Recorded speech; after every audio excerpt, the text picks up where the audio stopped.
జై శ్రీరామ్. శ్రీమాత్రే నమః. శ్రీ గురుభ్యో నమః. 2025 సంవత్సరం అక్టోబర్ 19వ తారీఖు నుంచి 2025 సంవత్సరం అక్టోబర్ 25వ తారీఖు కూడా ఈ వారం యొక్క గోచార స్థితిగతులు, అలాగే గోచార స్థితిగతులను అనుసరించి ద్వాదశ రాశుల వాళ్ళకి, ద్వాదశ లగ్నాల వాళ్ళకి ఫలితాలు. ముందుగా అసలు గోచారంలో గ్రహ గమనాలను గురించి ఏ ఏ రాశుల్లో గ్రహాలు స్థితిలో ఉన్నారో ప్రథమంగా పరిశీలిద్దాం.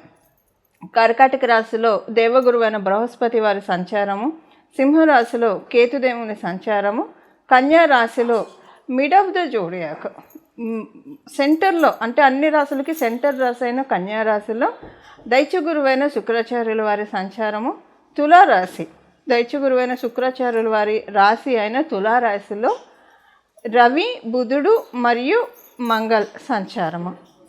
బుధుడు ఈ 25వ తారీఖు నుంచి తులారాశిలో నుంచి వృశ్చిక రాశిలోకి ఆయన ప్రవేశిస్తాడు. రాహుదేవుని సంచారము కుంభరాశిలో జరుగుతూ ఉంది. వక్రించిన శనీశ్వరుడు మీనరాశిలో సంచారము. అన్ని రాశుల్ని అతివేగంగా చుట్టి వచ్చే చంద్రభగవానుడు ఈ వారంలో ఆయన గ్రహగమనం 3 రాశుల్లో ఉన్నాయి.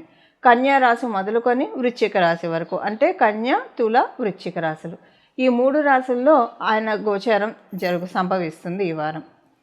ఇవి ఈ వారం యొక్క గోచార గ్రహస్థితులు. ఈ వారం యొక్క గోచార గ్రహస్థితుల్లో ప్రత్యేక అంశాలు ఏవైనా ఉన్నాయా అంటే 2 ప్రత్యేక అంశాలు ఉన్నాయి. ఒకటి ఏంటంటే బుధ భగవానుడు రాశిలో దైత్య గురువైన శుక్రాచార్యుల వారి సంచారము, అలాగే శుక్రాచార్యుల వారి రాశిలో బుధ భగవానుడి సంచారము. కన్యా రాశిలో శుక్రదేవుని సంచారము, తులారాశిలో బుధ భగవానుని సంచారము. ఇది పరివర్తన యోగం పరివర్తన యోగం ఉంది ఈ వారము. అలాగే ఈ పరివర్తన యోగము రవి బుధులు కూడా కూడి ఉండడం వల్ల సూర్యనారాయణమూర్తి ఇక్కడ నీచను పొందే స్థానము, తులారాశి ఆయనకి నీచ స్థానం అవుతుంది. ఇది ఈ వారం యొక్క స్పెషల్. ఈ పరివర్తన యోగము ఏ ఇండికేషన్స్ మనకి కలగజేస్తుంది, ఏదైనా ప్రత్యేకతని సూచిస్తుందా ద్వాదశ రాశుల వాళ్ళకి అని అంటే డెఫినెట్గా ఒక ప్రత్యేకతని సూచిస్తుంది. అదేంటి, ఇప్పుడు యూనిక్గా అప్లై అయ్యే పాయింట్, అంటే ప్రతి రాశి వాళ్ళకి మళ్ళీ విడివిడిగా పాయింట్స్ ఉంటాయి వాళ్ళ రాశిని అనుసరించి, కానీ యూనిక్గా అప్లికేబిలిటీ ఉంటుంది, కొన్ని పాయింట్స్ ఉంటాయి. అవేంటో మొదటగా మనం చూద్దాం. అసలు ఈ పరివర్తన యోగము చాలా మంచిది. అంటే యాక్చువల్గా షష్టాధిపతి సప్తమ స్థానంలో, మనం కాలపురుషుడు కుండలిలో చూస్తే సప్తమాధిపతి షష్ఠ స్థానంలో. మామూలుగా అయితే ఇది అంత మంచిది కాదు, కానీ ఇక్కడ ఈయన దైత్య గురువైన శుక్రాచార్యులు అవ్వడం వల్ల, అలాగే ప్రస్తుతం మనకి అధిచారంలో గురుడు ఉండడం వల్ల దీనికి స్పెషల్ సిగ్నిఫికెన్స్ వచ్చింది. ఈ పరివర్తన యోగానికి స్పెషల్ సిగ్నిఫికెన్స్, ఒక విశిష్ట అంశం ఆపాదించబడింది గురు భగవానుడు అతిచారంలో ఉండడం వల్ల. దీనివల్ల ఏమవుతుందంటే మెయిన్గా వివాహ ప్రయత్నాలు చేసే వాళ్ళకి చాలా మంచి చక్కటి శుభ సమయము. ఏదైనా ఇబ్బందులతోటి వివాహ ప్రయత్నాలు ముందుకు సాగకపోతూ ఉన్నా, అలాగే వివాహితులకి ఏవైనా వాళ్ళ జీవితాల్లో మనస్పర్ధలు ఉన్నా అవి తొలగిపోవడానికి, వివాహం సెట్ అవ్వట్లేదు, ఎన్ని చూసినా ఏదో ఒక కారణాల రీత్యా వెనక్కి వెళ్ళిపోతుంది అనుకున్న వాళ్ళకి అవుతుంది. అంటే మొత్తానికి చూస్తే కనుక వివాహానికి సంబంధించిన విషయాల్లో వివాహం కావడానికే కావచ్చు, అలాగే వైవాహిక జీవితం గడుపుతున్న వాళ్ళకి వాళ్ళ జీవితంలో ఉన్న ఏవైనా లోటుపాట్లు ఉంటాయి, అంటే స్పౌస్కి హెల్త్ ప్రాబ్లం అవ్వచ్చు, లేదా వీళ్ళిద్దరి మధ్య క్లాషెస్ కావచ్చు, లేదా ఏదైనా ఫైనాన్షియల్ మ్యాటర్స్లో ఇద్దరికి ఉన్న ఇబ్బందులు, ఇవన్నీ కూడా సెటరేట్ అయ్యే శుభ సమయం. ఇది మళ్ళీ మీ జన్మజాతకాన్ని అనుసరించి ఆధారపడి ఉంటుంది. కాకపోతే గోచారంలో ఉన్న ఈ బ్లెస్సింగ్, ఒకవేళ మీ జన్మజాతకం సపోర్టింగ్గా ఉంటే కనుక 70% రిజల్ట్స్ మీరు చూస్తారు. ప్రస్తుతం దశ అంతర్దశలు సపోర్ట్ చేస్తూ ఉంటాయి. సపోర్ట్ చేయకపోయినా 40% బెటర్మెంట్ అయితే మీరు డెఫినెట్గా చూస్తారు. ఇది వివాహానికి సంబంధించిన విషయాలు. ఇంకొక మేజర్ బ్లెస్సింగ్ ఎవరికి ఉందంటే బిజినెస్ చేసేవాళ్ళకి. అంటే ఇప్పుడు బిజినెస్లోకి ఎంటర్ అవ్వడానికైతే కరెక్ట్ కాదు, కానీ ఆల్రెడీ ఎవరైతే బిజినెస్, మీరు ఏ రకమైన బిజినెస్ అన్నా చేయండి, ఒక ఫ్యాన్సీ స్టోర్ ఉందా, లేదా ఆయిల్ అండ్ మైన్స్ బిజినెస్ ఉందా, ఇండస్ట్రీస్ ఉన్నాయా, ఏ రకమైన బిజినెస్ అయినా కావచ్చు. సో అది చిన్న మొదలుకొని పెద్ద అన్నీ ఇందులోకి వస్తాయి, రియల్ ఎస్టేట్ అన్నీ వస్తాయి. ఎవరైనా సరే బిజినెస్ చేస్తూ ఉన్న వాళ్ళకి ఇది చాలా మంచి శుభ సమయము. అంటే ఒకటేంటంటే మీ మీద మీకు ఒక నమ్మకం వస్తుంది. ఒక బిజినెస్ అంటే మనకినా చాలామందిని పెట్టుకునే వాళ్ళు కొంతమంది ఉంటారు. కొంతమంది ఏంటంటే కొంతమందితోటి వాళ్ళు నడుపుతూ ఉంటారు. సో ఏదైనా సరే బిజినెస్ ఒక ప్రౌడ్ మూమెంట్గా అయ్యే టైము బిజినెస్ చేసే ప్రతి ఒక్కళ్ళకి అప్లికేబిలిటీ అవుతుంది. మీరు ద్వాదశ రాశుల్లో ఏ రాశిలో అన్నా పుట్టండి, ద్వాదశ లగ్నాల్లో ఏ లగ్నాల్లో అన్నా పుట్టండి, 27 నక్షత్రాల్లో ఏ నక్షత్రానికి సంబంధించిన వాళ్ళైనా కావచ్చు. ఇది బిజినెస్ చేసే వాళ్ళకి అప్లికేబిలిటీ ఉంది. చాలా మంచి సమయము, యూనిక్గా అప్లికేబిలిటీ ఉండే పాయింట్. ఇక్కడ ఏంటంటే ఒక విషయం, కానీ ఇప్పుడు బిజినెస్ స్టార్ట్ చేయడానికైతే అనుకూలం కాదు, ఎవరికి అనుకూలం కాదు. కానీ చేస్తూ ఉన్నప్పుడు ఇది ఇందాక నేను చెప్పాను, కండిషన్ అప్లై. మీ జన్మ జాతకంలో ప్రస్తుతం టైం బాగా సపోర్టింగ్గా ఉంటే ఇదేమవుతుందంటే మొత్తం మీరు తీసుకోగలుగుతారు. సపోర్టింగ్గా లేకపోయినా 40% మీరు తీసుకుంటారు. ఇప్పుడు ఒక ఆపరేషన్ చేయాలంటే ముందు షుగరు, బీపీ ఇవన్నీ చెక్ చేసే కదా డాక్టర్ గారు చేసేది. మొత్తం అన్ని లెవెల్స్ చెక్ చేసే కదా చేసేది. చేస్తేనే అప్పుడే ఆ వైద్యం వాళ్ళకి అనుకూలంగా ఉంటుంది. సో అలాగే అంటే అబ్జర్వ్ చేసుకుంటుంది వైద్యాన్ని శరీరం. అలాగే మీ ఆస్ట్రో బాడీ కూడా యోగాన్ని అబ్జర్వ్ చేసుకోవాలంటే ఇప్పుడు మీకు ఒకవేళ బాగా ఉందనుకోండి, మంచి మహర్దశలో ఉంటే డెఫినెట్గా మొత్తం మీరు బ్లెస్సింగ్ తీసుకోగలుగుతారు. లేకపోయినా 40% బ్లెస్సింగ్ మీకు డెఫినెట్గా వస్తుంది. ఇది యూనిక్గా ఈ ఈ ఈ వారం అందరికీ అప్లికేబిలిటీ ఉండే పాయింట్ యూనిక్గా ఉండేది. ఇప్పుడు ప్రతి రాశి వాళ్ళకి విడివిడిగా ఎలాంటి ఈ వారం యొక్క గోచార గ్రహస్థితులు, అలాగే ఈ పరివర్తన యోగము ఎలాంటి ఒక డెఫినెట్గా ఒక పాయింట్ ప్రతి ఒక్కరికి సిగ్నిఫై చేస్తుంది. ఈ పాయింట్ ఏంటో కూడా మనం చూద్దాం. ఇప్పుడు ధనుసు రాశి, ధనుసు లగ్నాల్లో పుట్టిన వాళ్ళకి ఈ వారము మీకు పరివర్తన యోగము. మొదట మనం అది మాట్లాడుకుంటే మీకు దశమ లాభస్థానాల్లో ఏర్పడుతూ ఉంది.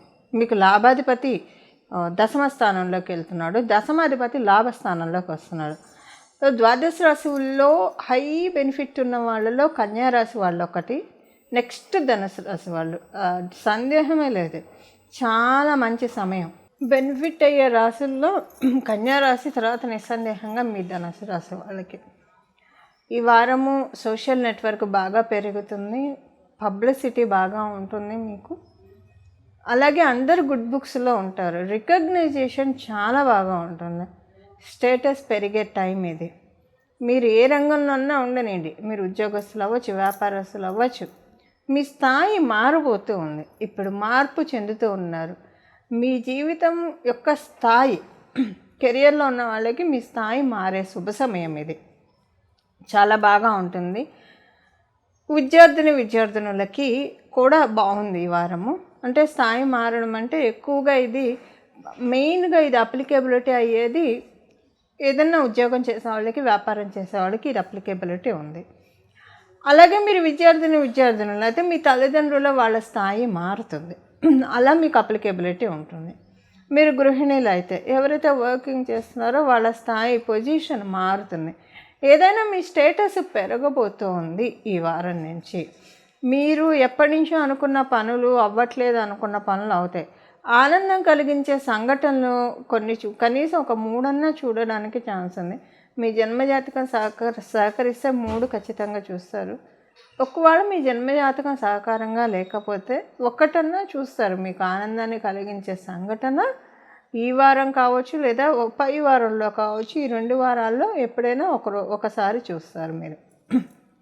మీ జన్మజాతకం బాగా ఉంటే 3 సార్లు కూడా చూడటానికి చక్కటి అవకాశం ఉంది.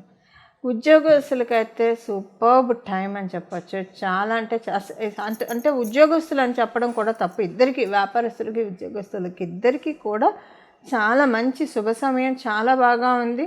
ఇప్పుడు నేను చెప్పాను కదా స్థాయి మారుతుందని చెప్పి, స్థాయి మారుతుంది నేను ఆల్రెడీ చెప్పాను ఉద్యోగస్తులకి, వ్యాపారస్తులకని. ఇలాగా మీకు చాలా చక్కగా ఉంది. మీరు గృహ నిర్మాణాలు చేపట్టడానికి, అంటే ఇల్లు కొనాలన్నా, అమ్మాలన్నా, స్థలాలు కొనాలన్నా, అమ్మాలన్నా మీకు ఈ వారం అనుకూలంగానే ఉంది. వివాహ ప్రయత్నాలు చేయడానికి అనుకూలంగా ఉంది. విద్యార్థినులకి అనుకూలమైన సమయము. డిబేట్స్ ఇలాంటివి ఉంటే కనుక పాల్గొనండి. కాంపిటీషన్స్ ఏమైనా ఉంటే వాటిల్లో పాల్గొనండి. డెఫినెట్గా గెలుపు మీదే అవుతుంది విద్యార్థినులకి. అలాగే ఎవరైనా సరే మీ ఉద్యోగంలో ఏమన్నా సెమినార్స్ అవి కండక్ట్ చేస్తుంటే అటెండ్ అవ్వడానికి ప్రయత్నించండి. మీరు లైమ్లైట్లోకి వెళ్ళే టైం ఇది.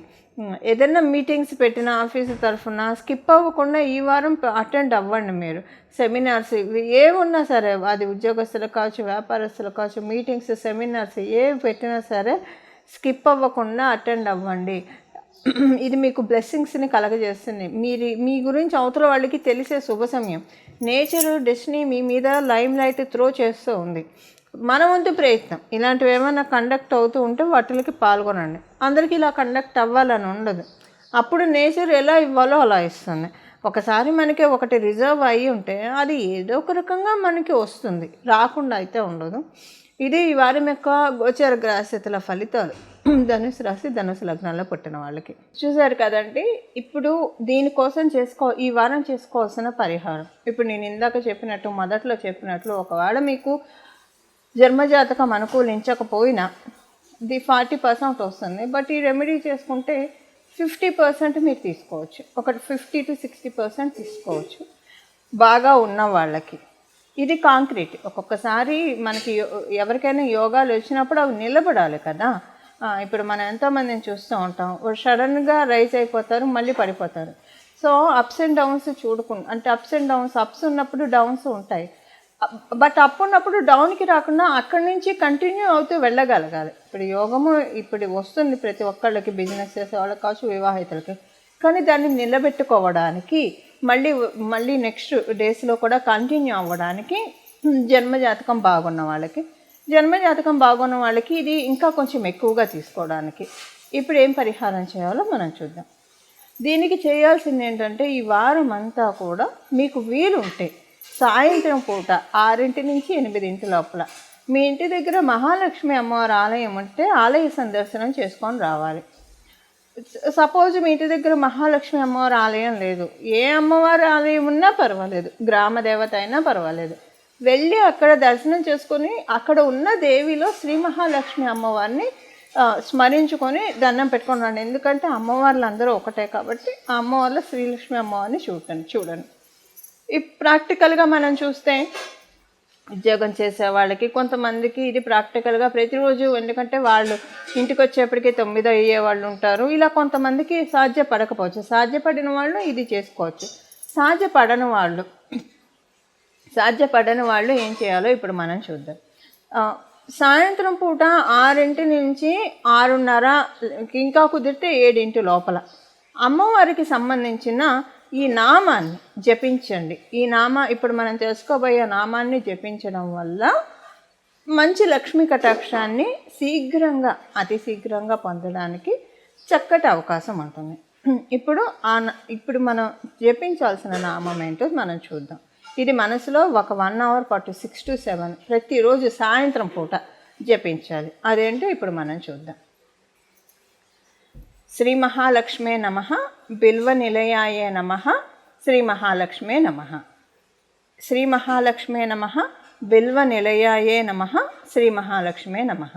శ్రీ మహాలక్ష్మే నమః, బిల్వ నిలయాయే నమః, శ్రీ మహాలక్ష్మే నమః. ఈ నామంతో ఇప్పుడు నేను చెప్పిన ఈ నామం, ఈ 3 నామాలు ఏవైతే ఉన్నాయో ఇది ప్రతిరోజు సాయంత్రం మీరు ఒకవేళ టెంపుల్కి వెళ్ళినా ఈ నామం చెప్పించవచ్చు, చాలా మంచిది.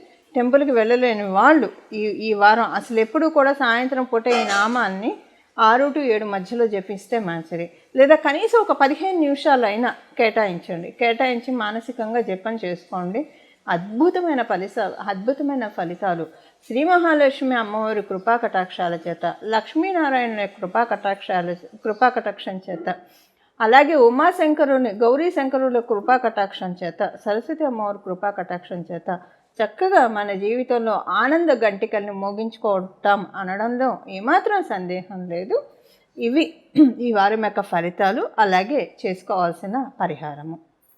ఇలా మనమందరం కూడా అమ్మవారి కృపకి పాత్రులు అవ్వాలని చెప్పి మనస్ఫూర్తిగా మనందరి తరఫున అమ్మవారిని నేను కూడా ప్రార్థిస్తూ మంగళం. నమో భగవతే వాసుదేవాయ.